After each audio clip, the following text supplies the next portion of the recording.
Hello and welcome to this week's DJ Force X in Conversation, episode 93. I think. Yes, 93. So, this week's, this episode, I should say, is Dave Perry. He of former Games Master, Games World, also the magazines as well. Fame. He was back in the sort of 80s, 90s. He was a co-presenter on those shows, all gaming-based shows. Since then, we'll go into what he's been up to in the interview, but he's now just basically what we're here to do is talk about Games Animal TV, which was something that was set up a little while ago with all these retro events going on. And at the revival event that happened last month, they held a games challenge where you could go up against developers from Rare and ID Games, against their own games, basically, and challenge them on that. And that's coming soon to YouTube. So do check it out. It's Games Animal TV on there. So do get subscribing. He's got some very old school videos on there of Dave back in his prime. Not saying he's not in his prime now, but back when he was on television, on Games Master, on Games World, doing all those like mini skits as well, but all the game challenges and everything, which was back when I was a kid. That was fantastic. It was something I always kind of wanted to do, but never quite got in there. My brothers went for one of the sort of like qualifier audition type things, but did not get on. No, I hold that against anyone, but I got my own little gaming sort of callback, if you will. Back in 1993, not many people know this, I was on The Big Breakfast. For those in the UK that remember that morning show, it was on every morning, hosted by Gabby Roslin and Chris Evans. I was on that for a week, family of the week with my family, obviously. I was 13 at the time. Guests that week included Bon Jovi, Gary Glitter, a boy band at the time called Bad Boys Inc., and a whole bunch of other people, which I can't remember off the top of my head right now. But saying that, that particular week, they had a gaming segment that they used to do.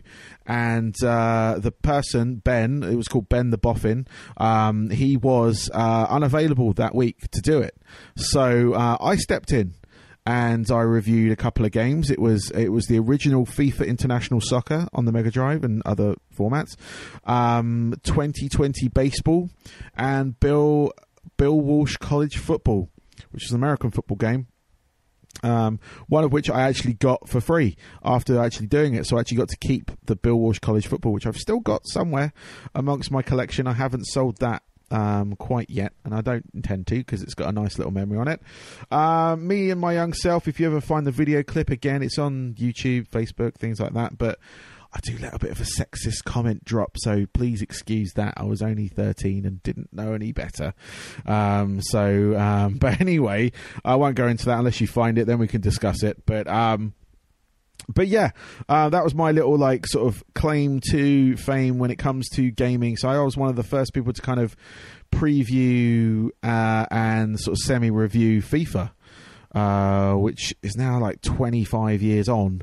It's making me feel old when I play it now, but I still play that game now because it has a special place in my heart. I do enjoy Pro Evo Soccer as well, but FIFA, no matter how alike it is each year, I still tend to buy it. I may not buy it on day of release. I may wait until it comes down in price a little bit, but I do pick it up, or I get it for a birthday or a Christmas present or something like that. But you know, I love those games. I love lots of games. If anyone wants to play games with me, I am on Xbox. My DJ name is my username, so DJ Force X. Please do add me, message me to let you know so I can add you back, because I know you can just follow people. But if you want to play any games, I play FIFA, Gears,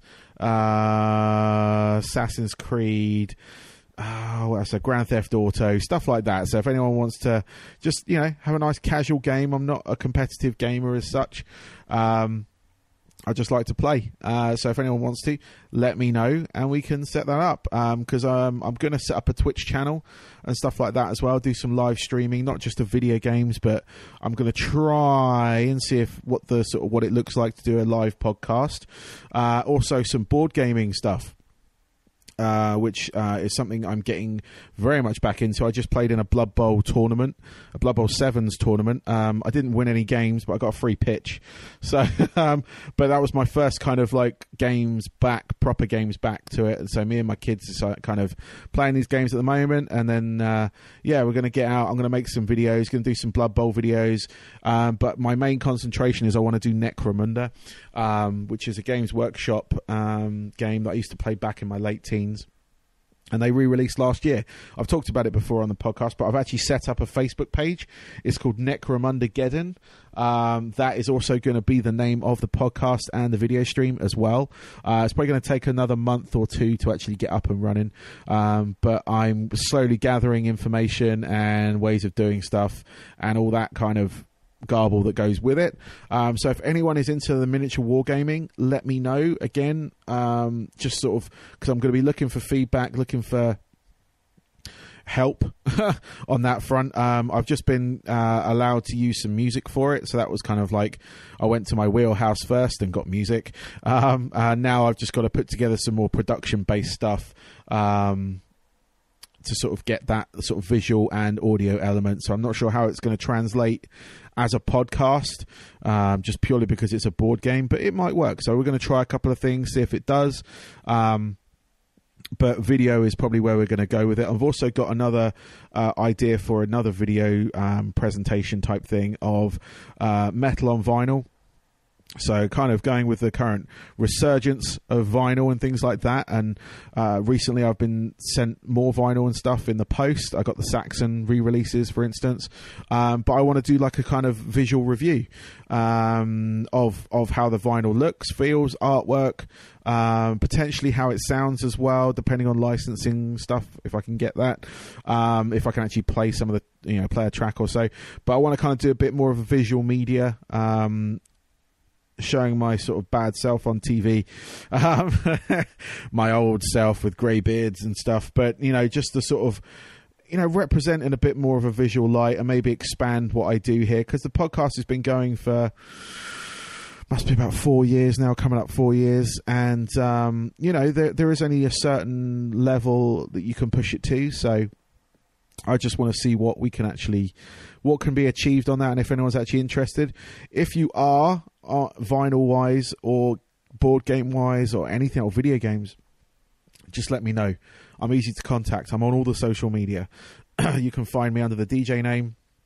I've got pages, Twitter, etc. So please do. And then we'll go from there. And maybe even like if you're sort of local to the area, we can do like sort of cross streaming or like guest on the show type thing like that. That I kind of want to get people more involved, because doing this solo is fun. But, maybe with the gaming side of things, I need a few more other people to kind of work with who are sort of equally passionate into board. They don't have to be just into the board games I'm into. Obviously, Necromunda would be great because that's where I'm sort of mainly concentrating. But I do intend to do other games as well. And not just sort of miniature wargaming.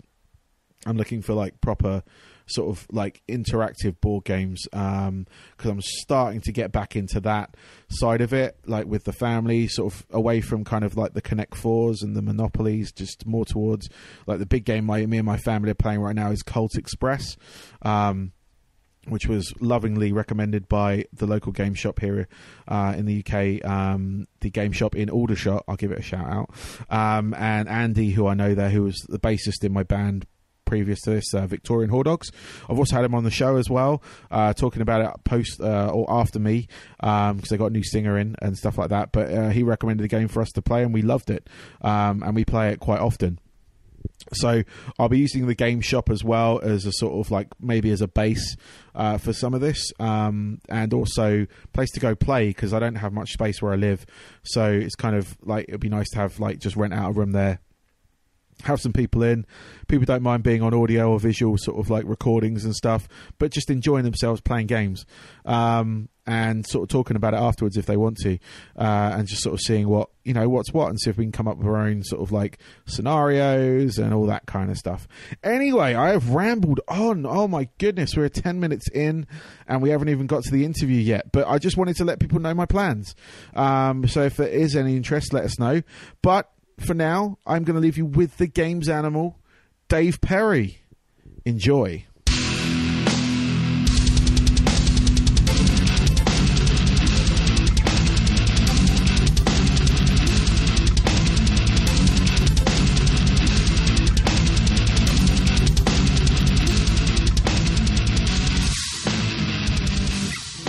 So, Dave Perry, welcome to the show. Thank you for inviting me. No worries, man.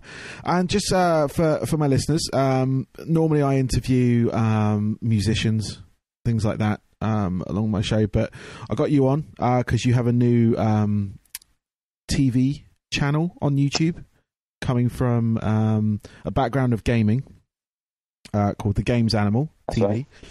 And that's what we're here to talk about today. And obviously, people from back in my day, I guess, would remember you from such games TV shows as Games Master and Games World.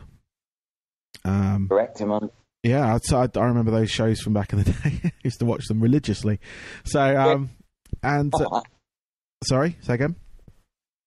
Are you that old, really? You don't sound like you're old enough to remember. I'm about 38, so that'd be about right, wouldn't it? Yeah, I think so. I'm very much into my gaming, so that's all good.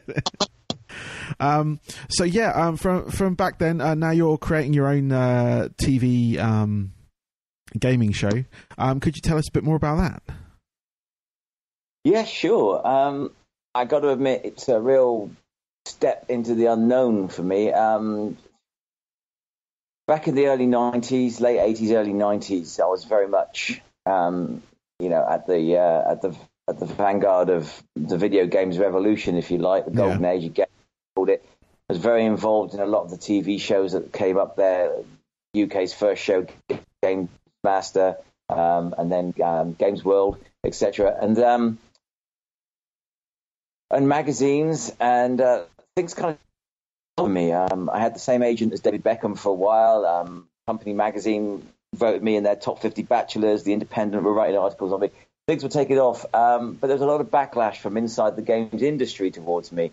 So then in 98, I was halfway through filming Games World Season 4, and I just had enough. My girlfriend, who's now my wife, was having my daughter, and I just had enough of the whole TV world and the kind of backstabbing and that was in it, and so I left, and I vowed that I was done with pro gaming, and then for 18 years I did nothing, and then a couple of years ago someone persuaded me to come back into the games arena. I'd been asked to do lots of things in between, and I'd always said no. And a guy called Craig Turner, who does the revival events, retro revival, and I went for 2017. He tempted me back because he knew my weakness, and my weakness was that I've always wanted a Mortal Kombat 2 cabinet. So he knew that, and because I complimented him on a cabinet he'd made, he refurbed a Killer Instinct one. So he promised me he would either get me a Mortal Kombat 2 cabinet or build me one from scratch if I came and did his convention for him. So I did, and the reaction was very, very positive, very, very good.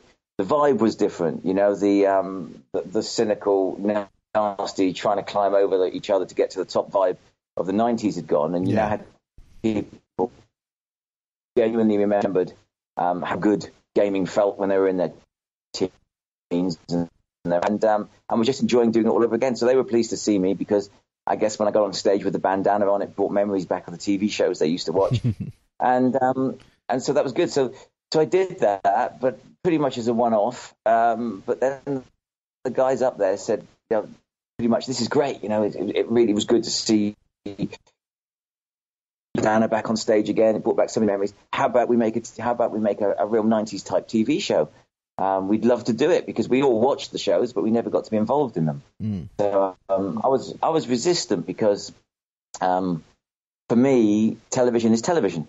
You know, if it's not on the little box in the corner of your lounge, it's not really television, and the rest is everybody just playing at it. But then I'm old now, so you know, I don't have the respect for the internet that the next generations do. So I was at Madame Tussauds with my wife and daughter, and we were walking around. I was standing with Bruce Willis and Jennifer Lawrence and all that. I had my photo taken, and then you came around the corner, and there were two kids on a bed. And what the fuck's this? You know, this is a bit unusual. Why is this here? And my daughter's like, oh, that's so-and-so and so-and-so. They've got a YouTube channel. They've got so many million viewers. They're worth X amount of money. And I'm like, what the fuck? What, from a TV on the internet?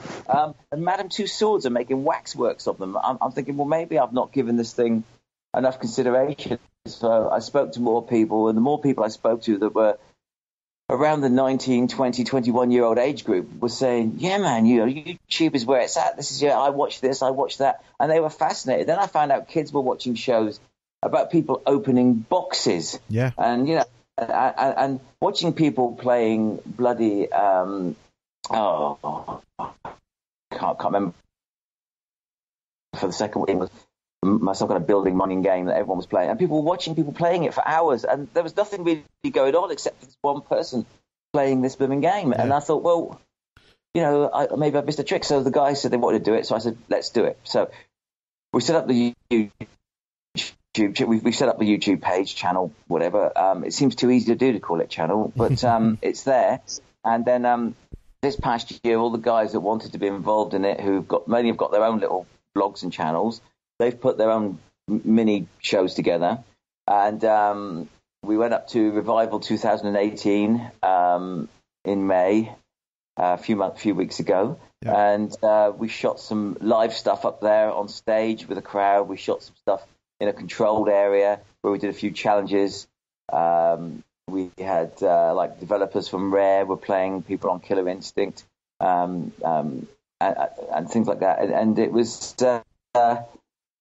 It was very, very good. It was exciting, and so now the whole thing is away somewhere being edited. I've got to admit, I'm not having an awful lot to do with it because I don't really know much about it, so I'm letting people run with it. I went to a recording studio and filmed some original music for the intro.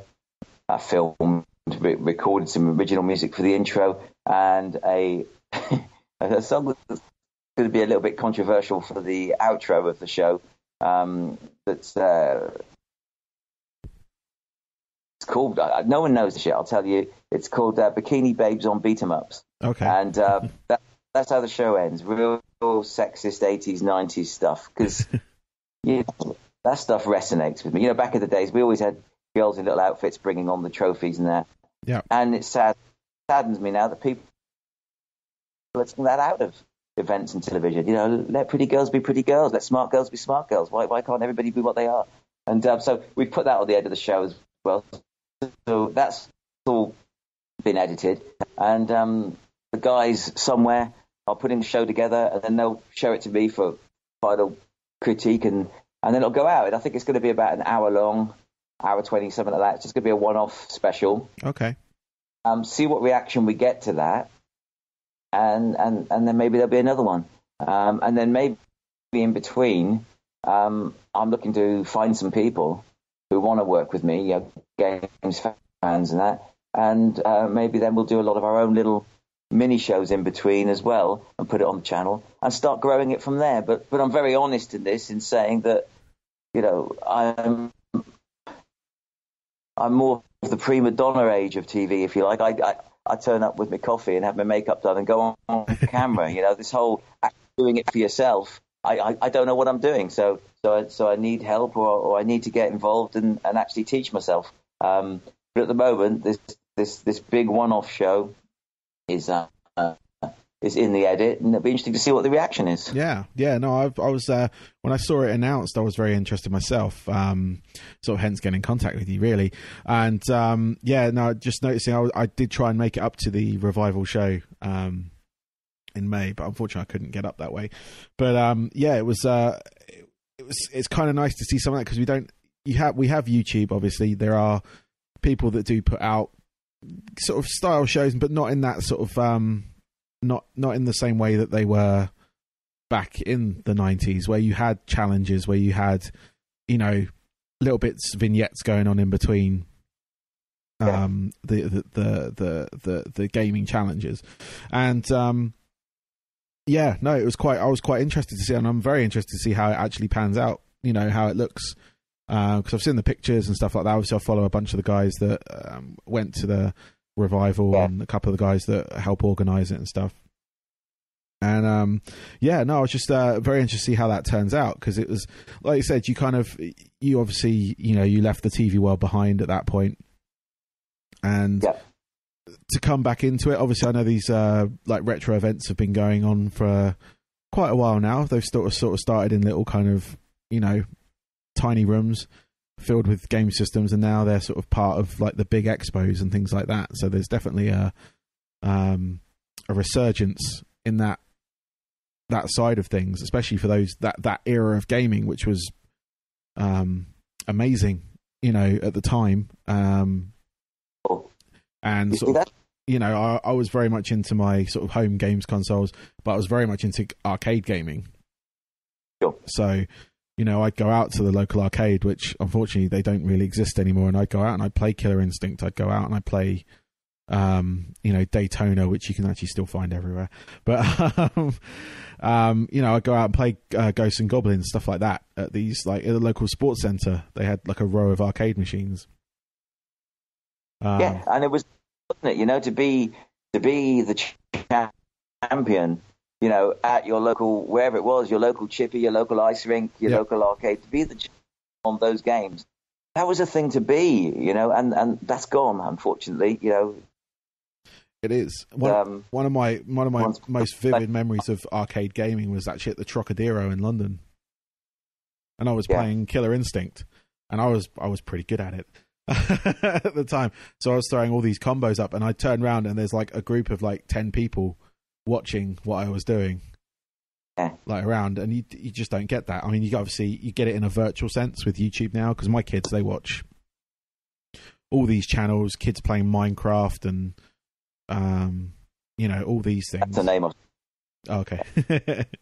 And you know, and it's odd watching it from that perspective, because you're like, okay, back when I was a kid, it was like watching someone in the arcade like totally annihilate a game.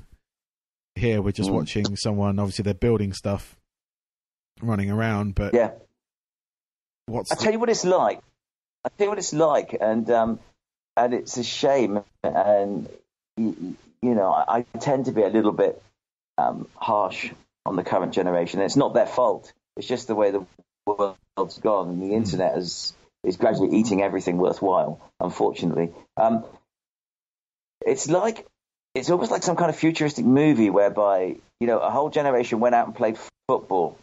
And I remember playing on a Saturday and a Sunday, and I was covered in mud, and the ball would hit me on the thigh on a cold day, and it would hurt like hell. And your father would be shouting, "Get up! Don't let them see they've hurt you." And you keep on playing, and you play, and at the end, you'd have this great foot. You'd be in the cold shower, and then you'd be all your mates. You'd all hang around and talk about the game, and it was a great, really physical thing. It's a bit like going from that to then going somewhere where you play in some kind of virtual arena where there's no physical contact. And you don't actually see the other players. You're playing against virtual sprites, and no one really gets hurt. And then afterwards, you all chat about it in a chat room, and it's almost like. It's like gaming's gone that way. The physical nature has gone out of it. Actually standing in a stinky arcade that smells of cigarette smoke, being elbowed in the side by some kids, trying to be pushed off the machine by bigger kids that want to get on there. Some idiot going, push the X button, yep. And all that grittiness has gone out of gaming. Now you've just got kids screaming shit down headphones at each other. It's cowardly almost. It's the gaming equivalent of road rage, of somebody sitting inside their car being tough as hell that somebody else sat inside their car. It's cowardly. The reality has gone out of gaming, and that's a really weird statement, I know, but it has, and as a result, the colour's gone out of it, because character's gone out of it, because it's like online dating. Guys swipe left, swipe right, whatever, and chat to a girl, and then they go and meet a girl, and generally, what will be will be. The difference between actually having to walk up to someone in a bar in front of their friends and talk to them, it took some balls, and it took some balls to be a gay. It's taken all the courage out of everything for everybody, unfortunately, and as a result of that, the characters have gone out of gaming as well, because it's hard to, and I'm about to become one, so I have to be careful, but it's hard to respect someone who films themselves talking to a mini camera in bedroom with a bunch of games behind them. Do you know what I mean? I appreciate the DIY-ness of it, but something's just missing. Yeah. There is a certain edge, isn't there, that's just not there. Yeah. Especially for the nature of what gaming is. It is a, in a lot of respects, a competitive field. I mean, you obviously still get that to a certain degree with like the pro gaming side of things, but again, it's not. It seems very corporate. I think is probably the best word for that. It does. It does. It's got very grey and very corporate. And, it's all franchises and, the next part of this game sequence or that game sequence. And to be honest with you, they're just all so unimaginative. I mean, it just all seems to be much of a muchness. Yeah. Yeah, especially on the gaming front, because it always seems to be like the competitive games are always the sort of first-person shooters. Occasionally you get FIFA coming in there, and I think League of Legends, which again, there are sort of strategic elements to it, but it just, like I say, there is that lost camaraderie with the gaming side of it, where you are tied to a console via a cable, so you do have to have someone there with you if you want to play against someone. Which is great, like LAN gaming, things like that. Back in the day, just be across the room or in the other room or something, you'd still be shouting shit at each other while you were playing. It was you and your mates. It wasn't you and someone in some other part of the world or something. It's just find it. The games. It's a really weird thing. It's okay. When we first started doing this in the 80s, and with the Sinclairs and the Speckies and all that, and then the Amigas and the Ataris came along, and we started doing all this. The thing that we didn't realise, it was a very weird transition, because at first we were nerds, okay, or it was nerdy to do. The kids that stayed behind at Computer Club and spent 3 weeks programming enough code in to actually just have their name repeat itself 20 times on a screen, all very excited about it. It was nerdy, but these kids did it. And as a result of that, they became outsiders, which was very interesting, because I came through the 70s when we had the punk revolution, and parents, the older generation was scared stiff about what punk was going to do to the younger generation, because it was destructive. Potentially, but it was also creative. And then the digital, before the digital revolution, but then the computer revolution came along, and suddenly kids were in their bedrooms, and they weren't necessarily masturbating to Sam Fox on page 3 of The Sun. They might be a little bit, but at the same time they were also staring at these screens and tapping away on computers, and that became scary for parents, because it became addictive, and these kids gradually got more and more into it, and there became almost like an underworld, and some of these kids doing this became millionaires, from their bedrooms. Yep. And kids just played the games, and in a way I like to think we were electronic punks back in those days. We were doing something that scared another generation. There was a whole generation that didn't understand it. When we launched Games Master in 1991, TV commissioning editors didn't get it. It was such a hard sell, because they didn't get it. They didn't know whether it was a fad. They didn't know whether it was something that was going to be around forever, because their generation had absolutely no point of reference. So they had calculators. That's probably about as digital as they were. And so it was a really hard sell. And we got this feeling that we were doing something, that was a little bit dangerous and a little bit out there. And although people tried us as nerds, they also were a little bit worried about what we were doing, a little bit suspicious about what we were doing, and where it was going to go. And so there was that element to it. And as a result, the whole thing, it became very, very comfortable. But now, very, very colourful.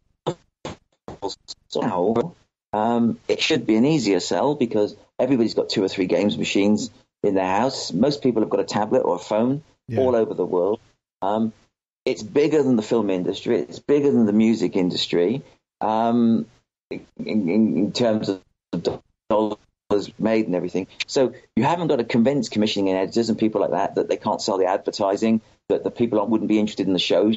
It's all there. But now no one's interested in it at all. No one. Back then it was a hard sell. Now it should be an easy sell. But no one's interested because it's almost over diluted itself, and as a result, it's just become a bit grey, and there's no excitement in it at all. Yeah. No, I agree. It's it's certainly it's an odd one coming from sort of just being a sort of consumer of games generally, and seeing the sort of every year sort of churn out of. It's the same. You do get some good games that do come out on the independent side of things, but there's a lot of the same.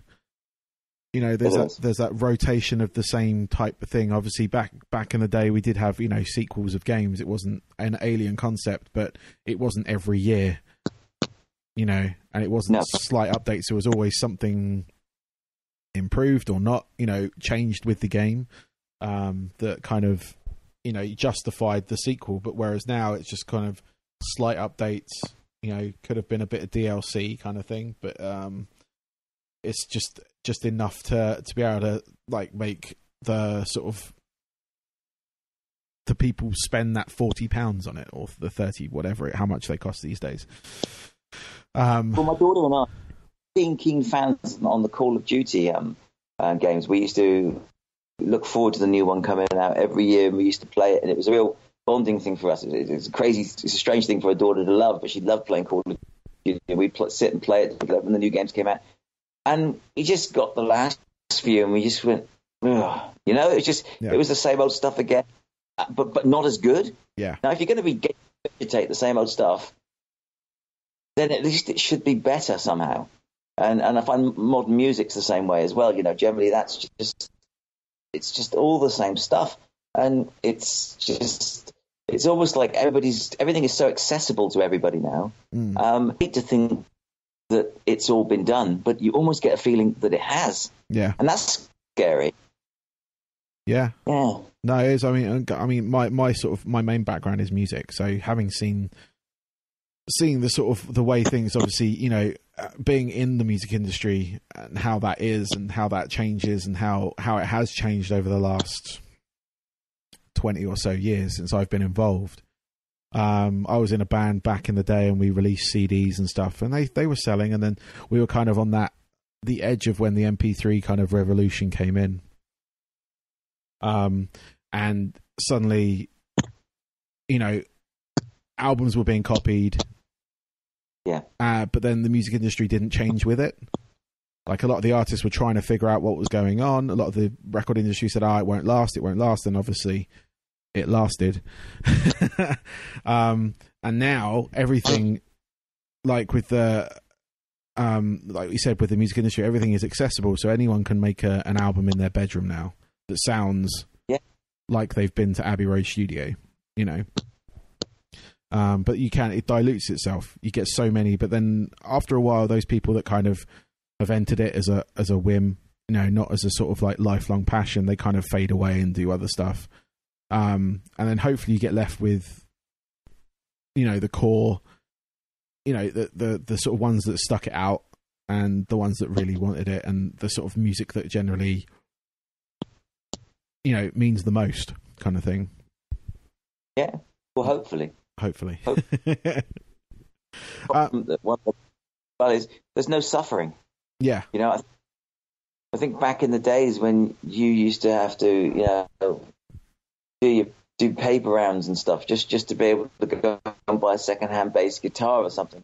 And then you had to find a bunch of other musicians. Then you had to find someone whose dad would let you practice in their garage, and you'd practice, and then you'd try and write a few songs, and then you'd play them at the local village fete or something, or town hall or whatever. And then if you'd stuck together and you got into your late teenage years, you'd then travel around in a transit van and sleep in the back of the van and go all the way up to Nottingham to play one gig. Yeah. You'd have to try how to contact the and how to get A&R men out to your gig. And there was suffering involved. So when you actually got into that recording studio, you really had earned it. You really fucking wanted it. When you can just sit in your bedroom on a computer and just churn something out, where's the angst? Where's the suffering? Where's the edge going to come from? It becomes a fade edge, doesn't it? It's not something that actually is there from going through it, if you like. It's something you fabricate. You know what it should sound like because you've heard it on other albums. And I think we've all become very good at spotting fake. And unfortunately, there's an awful lot of fake out there now because it is so easy to fake it. We've got programs that do it. Yeah. You get the singers that can't sing. You got players that can't play. But all you need to do is alter it in these programs, and you can make it sound amazing. Yeah, damn shame. Yeah. So going on to music, actually, while we're while we're on that subject, may as well keep the segue going. You mentioned that very much into sort of earlier on. You said you mentioned you're into like sort of the punk movement and things like that back in the 70s and 80s. What sort of music were you kind of like into? Back in those days, yeah. Well, I remember my first real interest in music. Was my father's record collection. I mean, that's how it worked back in those days. Yep. You didn't. There wasn't any recording. There wasn't tape recorders. You had records, and so you had what your dad had because you had no money. And my dad had played in a rock and roll band, and so he was very into his rock and roll. So I grew up listening to Jerry Lee Lewis and Little Richard, Elvis, Cliff Richard, and PJ Proby and Bobby Darin and people like that. So I liked rock and roll in the early days because that's all we had. And we'd go down the market and we'd buy when records came off the jukebox, they'd sell them down the market. And they had no middle in them because that was how the jukebox worked. So you'd buy these little plastic adapters you stuck in to make them work for a couple of pennies record. Anyway, when I was old enough to be a little bit more discerning, I remember really getting into the glam rock age after it had gone. T-Rex and David Bowie and Sweet, and Gary Glitter. I know it's a swear word saying Gary Glitter, but think of the guy. The music was great. I just to quickly say, I spent a week with Gary Glitter. So I know that sounds really odd, but I was on TV a lot as a kid. So and I was on The Big Breakfast for a week. And he was like one of the sort of like week-long guests because he just released he's actually just opened a sandwich shop somewhere. So yeah, he was a very nice guy. Obviously what came out afterwards, but I had like I thought I'd mention that. It was quite fun. So I dive a few times and that, and I was a fan of the music because I just thought he was incredible. The music was just amazing, and as a performer, he was incredible. We didn't know any of the private side of things. No. So then after that, my key period for music was probably when I was going to secondary school, so the late 70s, early 80s, which was the punk movement, which then turned into the post-punk movement, which was very heavily white reggae. The Clash, the Police. Yeah. You had a lot of fake punk bands like Jam and the Police and and they kind of came through punk and then developed their own sounds and went their own way. I mean, the Police. You listen to the Police's best songs; they're not punk. The Jam's best songs are not punk. They were a mod revival, and then from that you then moved into the ska and two-tone movement, which was good with the Specials and Selector and Madness and everything. It was a very good time, but things were moving so fast. Around about the late 80s, then it became the new romantic movement and the Blitz kids, and you had all the electronic age came along with Duran Duran and Spandau Ballet, and then you had Wham coming up through that. So that was all the kind of music I was listening to. But I in my late teens, middle teens to late teens, I became a goth. That was my thing. I had to have something with a bit more attitude. I had to have something. I liked to stand apart from everyone else a little bit, and I liked the darker, heavier side of things. I liked Bauhaus, Jesus and Mary Chain, Cramps, and then eventually The Cure, Susie and the Banshees, Sisters of Mercy. That was kind of my thing, and a big fan of the John Peel show late at night, and just listen to the Smiths and Echo and the Bunnymen and things like that, bands from all over the country because no internet, only 3 channels on the telly back then. You didn't have a chance to know what was going on unless you went and looked for it. Yeah. And when you go and to find information and you actually have to look for information, you value that information a lot more. And the music meant so much to us. Yeah. So that was it for me. I mean, the punk movement, I'm still very much. I have a barber shop now called Punk. Yeah. The punk movement for me, I have a very controversial opinion on the punk movement. I personally believe the punk movement was one album. It was Never Mind the Bollocks by the Sex Pistols. Yep. And everything else was either fake or copying or just off the rails and not really knowing where it was going. I mean, you only got to listen to what Clash did later on with Sandinista and combat rock and things like that. Those were very polished, poppy white reggae music. The Cramps were always a bit of a pantomime band, all the dressing up and everything. Yeah. The Sex Pistols, I think, very much like Public Enemy and the rap movement, over in the States, the Sex Pistols were dangerous. The Sex Pistols were the only punk band that scared the establishment, that scared the government, that actually were saying things that resonated. They were a youth quake, if you like. They were a hand grenade into the center of the music industry, and they bothered everybody because they were super real. They were super real, and they made the one album eventually after jumping from record company to record company, and then after that, John Lydon and Johnny Rotten fell out with Malcolm McLaren, and what the Sex Pistols did after that really. It kind of became a pantomime on their own story, Never mind I like the great rock and roll. It's an entertaining album, and the film is wonderfully 70s, very very entertaining. But it started to become fake. It started to become. That was when Malcolm McLaren really started to become the puppet master. I think it killed it. That one album, Never Mind the Bollocks. Yeah, that was real. It was. What an album! It's a hell of a play it. Still crisp today. It still sounds like nothing else. And I was at a party a while back, and I was sat with a relative of mine. He was 19 at the time.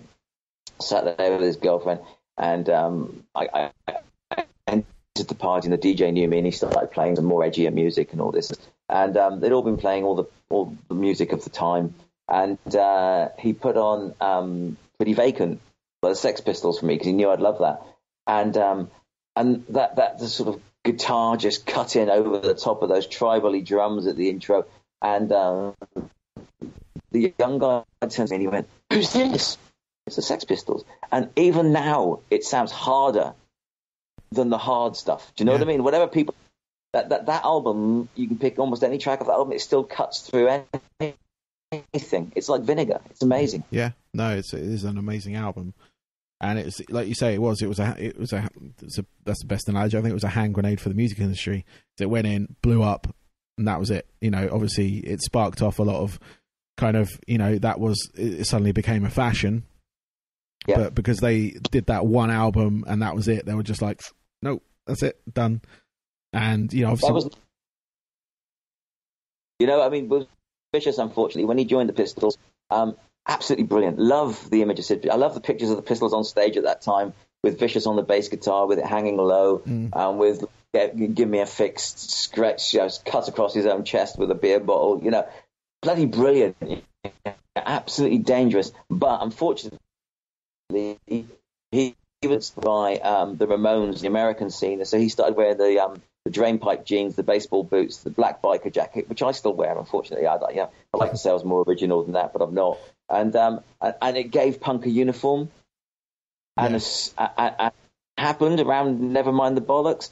And as soon as punk got a uniform, it was dead, because it wasn't supposed to be anymore. As soon as it had a uniform, it became part of the establishment. As soon as it was part of the establishment, punk was dead. So for me, one album, because beyond that album, there became a formula. And once something has a formula, then the powers that be can understand it. And once the powers that be can understand it, they've got it. Yep. Up to that point, they didn't get it. It was ours. It was ours until it had a formula. Once it had a formula, they could dissect it. And once it could be dissected, it became what it became. Yeah. No, exactly. So you mentioned not long ago about your shop that you have. Your tattoo and barber. Is it both barber? Is it a barber shop and a tattoo room, or is that something? Are those separate? A tattoo shop called Revolver. Yeah. Going for over 11 years now in Torquay. I think it's the biggest tattoo shop in the area. It's Revolver Tattoo Rooms, because we have multiple rooms. It's not like a little tiny tattoo shop. We have 5 artists and piercers, and then we expanded it a year or so ago, so now it had some extra space in the middle. We decided what to do with it, and a number of the conventions that I've been going to, the barber culture had grown and was starting to be a part of the tattoo industry, beards and tattoos and that, and these barbers with it. And so I put a barber shop in the middle of it as well now. So now it's kind of a one-shop stop, for people that want to be a little bit alternative, be a little bit outside, a little bit rebellious. They can come and they can get their beards groomed, and they can get really killer haircuts. And they can get tattooed at the same time. They can get their piercings, body modification. It's nice. It's like an image center. Yeah. It's cool to be around it. And we play rock music and punk music all day and everything.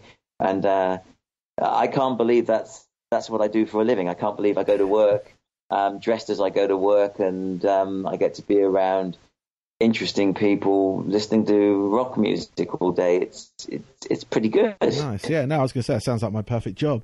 So what got you into that side of things? Because obviously, you came out of television, and then obviously in between that, you must have had a thought of going into tattooing, things like that. What was your sort of path into that side of things? Okay, well, it was. I went. I've been all over the place. I've lived. I left Torquay when I was 18, and I went to the Bath Academy of Art to do a Bachelor of Arts honours degree. And then from Bath, I went to Australia, where I lived for a year, worked for a year, and then from Australia it was to London, and then to Bournemouth, and then to Los Angeles. I've lived all over the place and worked all over the place.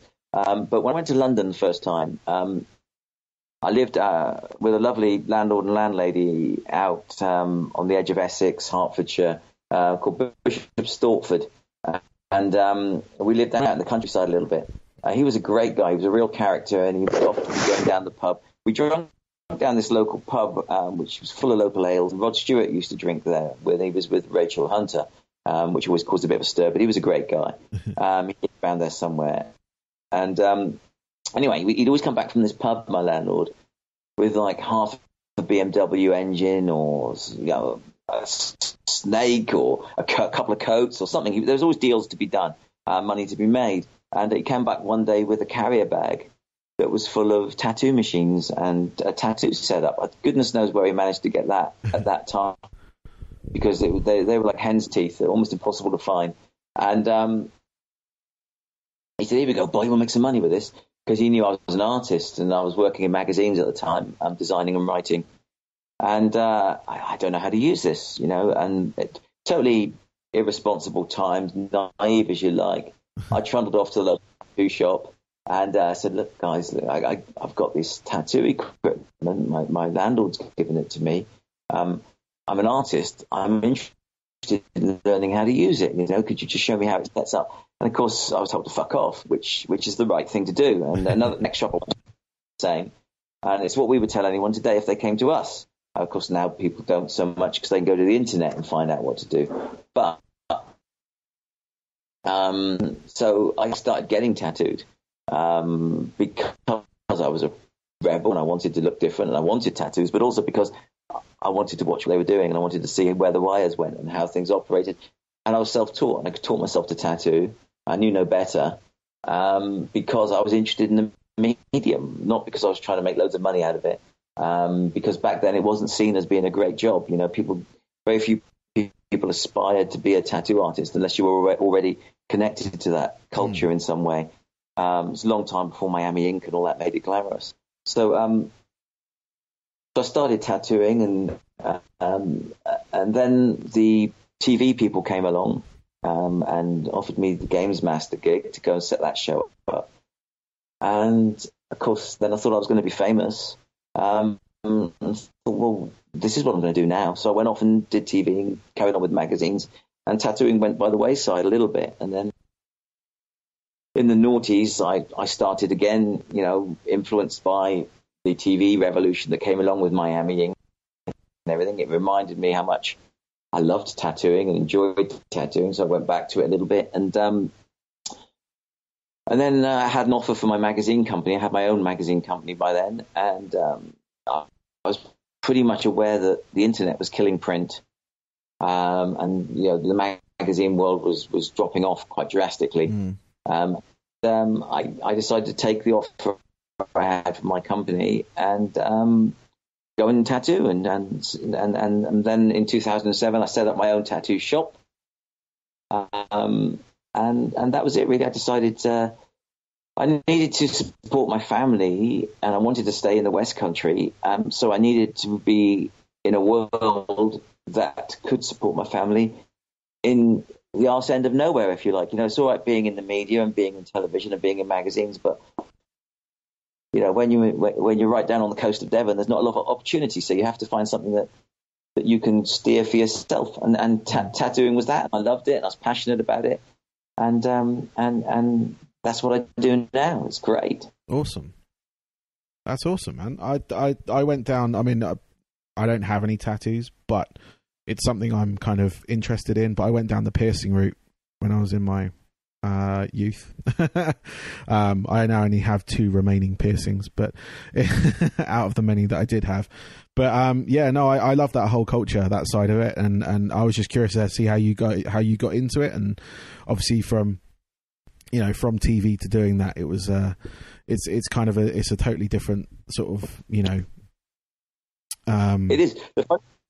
The funny thing is, people I see, because I get, because of the kind of character I am and was, I get trolled from time to time. There's always people in the UK. There's always people that if you seem happy and you're doing well for yourself, they want to try and get at you. Yeah, that always happens, and it's easy for them, and that happens a lot. And people are kind of like, when they have a discussion about me or Games Master or gaming back in the day, it comes up. There'll always be someone that goes, "Yeah, I hear he's got a tattoo shop now." Ha ha ha ha. Like it's a failure thing. Like that's what he's ended up doing. And the thing is, it was a choice thing. And actually, the way the tattoo industry is, it's a great time to be in it, and it's something I've chosen to do and I've chosen to stay in. And I love it. And I think that unless, like yourself with the piercings, unless you've been interested in that culture and been in that culture, it's hard to understand what a great community it is to be a part of. Yeah.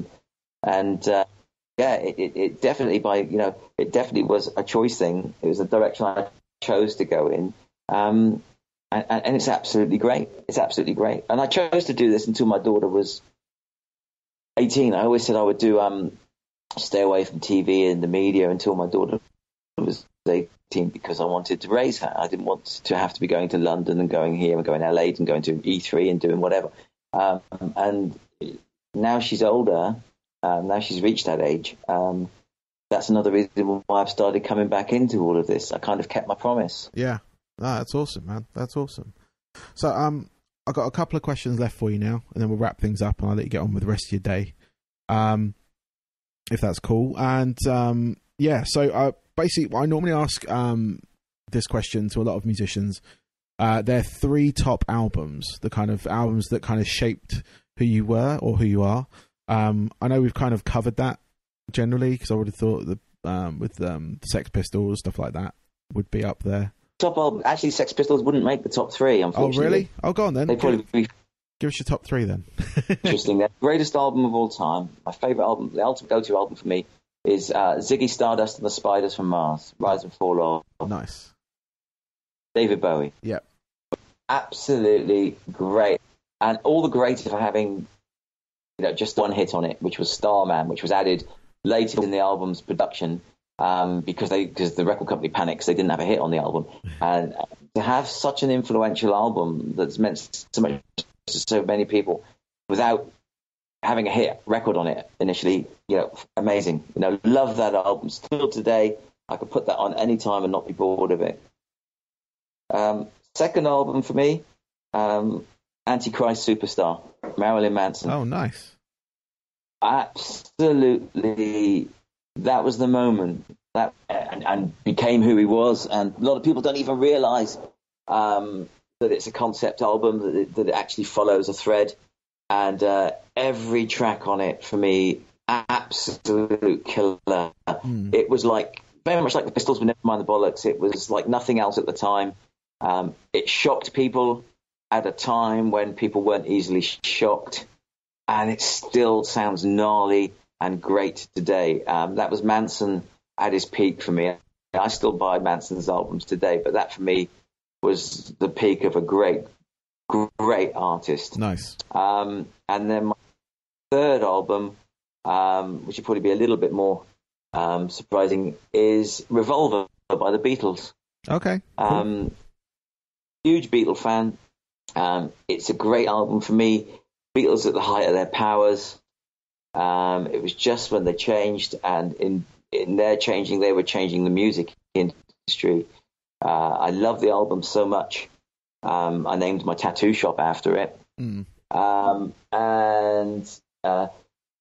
funny story with Revolver. I always loved that album because I always thought, what a fucking great thing. The Beatles, this band that's known for peace and love and hippiness and everything, naming their album after probably one of the most destructive instruments of death of the last century. The Revolver. Oh my God, what a great juxtaposition. You got a band that's preaching love and peace, and they named themselves after a gun, an instrument of death. And then I found out later, reading Jan Lerner's Rolling Stone interviews with John Lennon, that the actual name of the album was because it revolves. It was because it goes around in a circle. Words that John Lennon was having, and I was so gutted. But I thought that's amazing. That wrong for so many years. Yeah, I still think named after a gun rather than the fact that it goes back. But that's a great album, full of very, very interesting tracks, and the White Album's very interesting. I like the White Album. It was my favourite Beatles album for a while. Sgt. Pepper is always topping the charts as one of the best albums of all time. But for me, that's a very empty album. Sgt. Pepper would have been the greatest album ever if they'd followed through and left Strawberry Fields Forever and Penny Lane on it. It needs those 2 tracks. Took them off and released them as singles, and the album feels empty without them. So for me, it didn't reach. They reached their zenith with Revolver, and I like that album. And then just outside of that is Never Mind the Bollocks, the Sex Pistols. Excellent, cool. I was going to change up with you. I was going to ask for your 3 top games as well. So if we're going back, tougher, definitely. I would say 3 top games. My top game is easy. My favourite game of all time has never changed. Player Manager by Anko. Oh, nice. 19 runs, each. I was and still am a huge fan of the Kickoff series of games. Not what happened with it later when they put it on CD and put it on consoles. That was terrible. But initially on the Amiga, an Amiga 500 with 2 Competition Pro Extra joysticks, and Kickoff 2 was just the best gaming ever. Kickoff 1 was okay, but Kickoff, it was a little bit flawed. What we worked out with the original Kickoff was you could score from the halfway line, and also you could foul all the players. And if you fouled the players on the other team, eventually that team ended up with hardly any players on the pitch. So we worked out how to beat the game. Kickoff 2 had more to it. And then they brought out various add-on discs, which were amazing, extra discs, Final Whistle and Road to Europe and things like this. And they did something that, for my money, no game has ever done, no notable football game has ever done, and I wish they bloody would do it. Kickoff brought out I can't remember, I think it was Final Whistle, where they put referees in the game for the first time. You had referees and linesmen. But also, you could have international teams, and the international squads were made up of the greatest international players for those countries ever, with stats that were probably nowhere as sophisticated as FIFA is now. But they had different stats, like the fast players were fast, the good goal scorers had good shooting and things like this. And we loved that. And we played tournaments together, with international countries.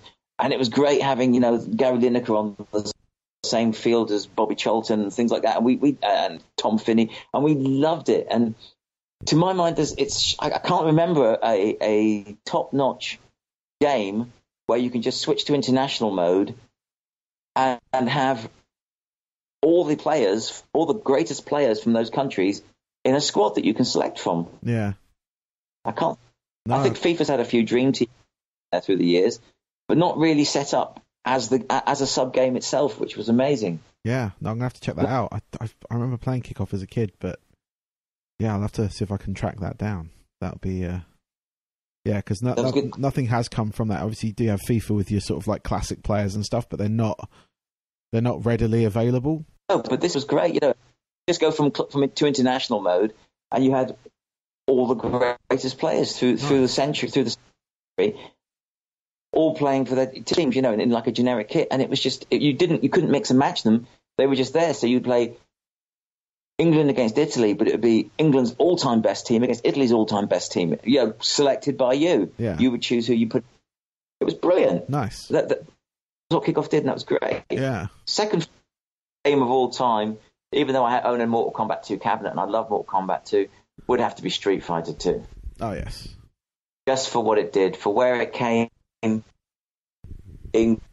gaming, for where it came in my time in gaming, playing in competitions, playing on television, playing all over the country, and probably for yourself, if you were an arcade gamer like I was, being good at Street Fighter was essential. And in the arcades, and you had the multi-link machine and everything as well, so you could all play against each other at tournaments. Just absolutely brilliant. The purest of fighting games, because I know you're a Killer Instinct fan, but for me, Killer Instinct was when it all started to go wrong. Eternal Champions from Sega, Killer Instinct, games like that. Games where you could learn links of moves which couldn't be broken, chains of moves whereby the other player had to stand there and take 16, 20 hits, and couldn't really do anything to fight back. For me, that wasn't gaming. That was, it was almost like learning a pattern. And with games like Street Fighter and Mortal Kombat to a lesser degree back in the day, it was instinct. You took a big hit and then you struck back. And defending was so important, and timing was so important, and what you used and when you used it was so important. It was real give and take, toe to toe, and the less moves in the game actually made it more about the player than the computer. Do you know what I mean? It became more about strategy and keeping your nerve. And for me, Street Fighter would be my second best game of all. Third best game of all time is really, really, really tough. Really, really, really tough. Then you go, I'd have. I'm going to say something, and then I'm going to change my mind. Yeah. Games that come on are Age of Empires on the PC. I love those games. I'm a huge fan of Wipeout. I'm playing Wipeout again back on the original PlayStation. I bought an old PlayStation the other day just to play those games. They're a real player's game, really tough to play. And of course, Call of Duty, because my daughter and I played that so much. I loved that game to bits as well. But I would probably say, what have I done? Player Manager, Street Fighter, third favourite game of all time. Oh, I'm going to forget one. I'm going to forget one. That's a tough call. Okay, I'm going to throw one out there. Go for it. That only played it will know. Space Hulk on the 3DO. Oh, nice. Now, I don't know if very few people that listen to this will ever have played that game. I used to own it.